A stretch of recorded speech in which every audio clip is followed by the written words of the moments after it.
Em primeiro lugar, educação. Bom dia, boa tarde, boa noite, dependendo de quando você estiver vendo este vídeo. Em segundo lugar, bem-vindo ao canal Preso na Língua para uns 5 minutinhos de morato. Pois bem, para que serve esse negócio de poesia? É uma coisa que eu, como professor de literatura, ouço com uma razoável frequência. Nos meus primeiros anos de aula, ainda meio ingênuo, um pouco idealista, eu me preocupava em tentar explicar razões utilitárias para que se pense em manipular a poesia.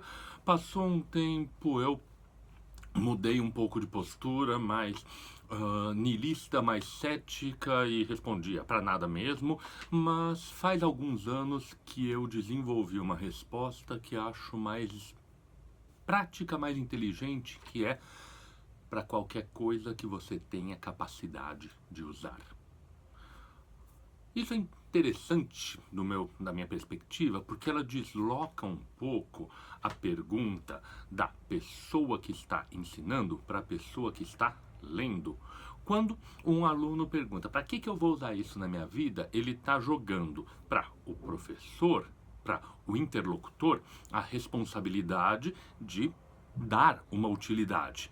Quando eu falo para qualquer coisa que você tem a capacidade de usar, eu estou jogando para o aluno, eu estou jogando para o interlocutor, para o meu interlocutor, para a pessoa que perguntou, porque é você que tem a responsabilidade, e aqui eu não estou falando obrigação, mas eu estou dizendo a capacidade de responder para poder gerar ou não uma utilidade.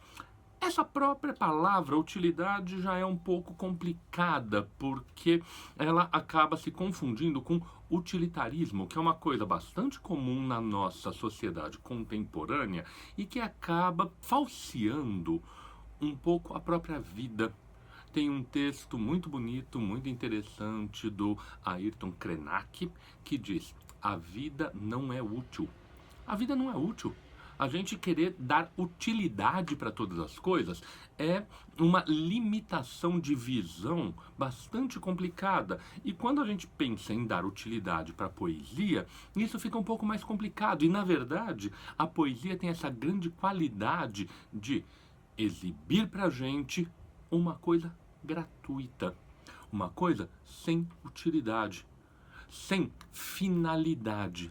É óbvio que qualquer enunciado tem uma preocupação, tem um interlocutor, tem um objetivo, mas a grandeza da poesia é justamente a possibilidade de criar um enunciado que seja um pouco mais desinteressado.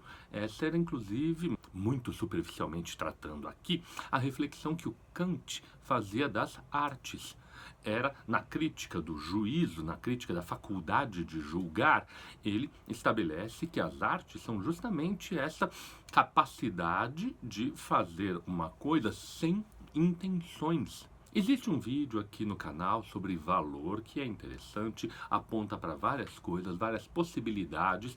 Nesse vídeo eu falo de 8 possíveis valores que a gente pode dar para um objeto artístico, no caso nosso, um objeto poético, mas o valor não se restringe a essas 8 opções.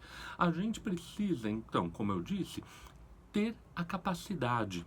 Um exemplo que eu gosto de desdobrar essa afirmação é o seguinte: esta coisinha aqui é mais potente do que qualquer computador que existia na face da Terra nos anos 1960. É um fato. E com aquelas máquinas super menos hábeis do que esta que a gente tem no bolso de quase qualquer cidadão de certo nível social hoje em dia, o pessoal da NASA conseguiu mandar gente e trazer de volta para a Lua. Então o problema não é a falha, a limitação do computador. O importante é a pessoa que sabe utilizá-lo.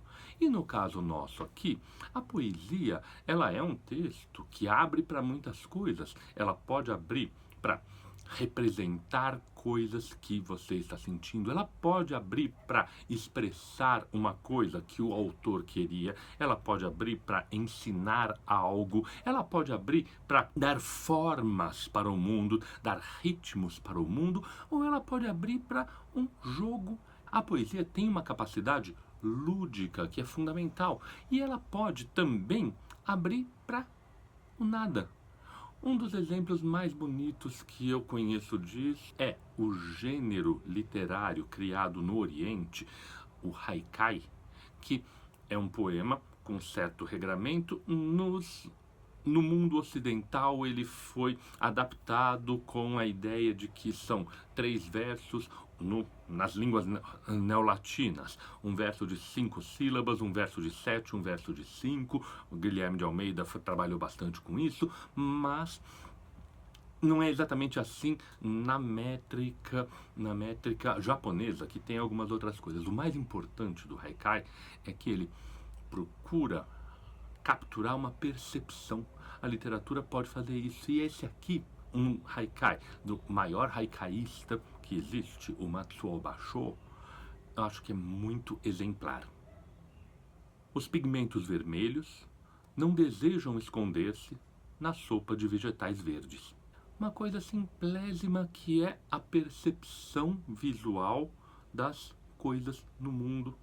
A poesia pode permitir que você consiga enxergar a coisa que está na sua frente e que às vezes você não tem capacidade de enxergar. Mas claro, isso depende da possibilidade de olhar, significar e desdobrar.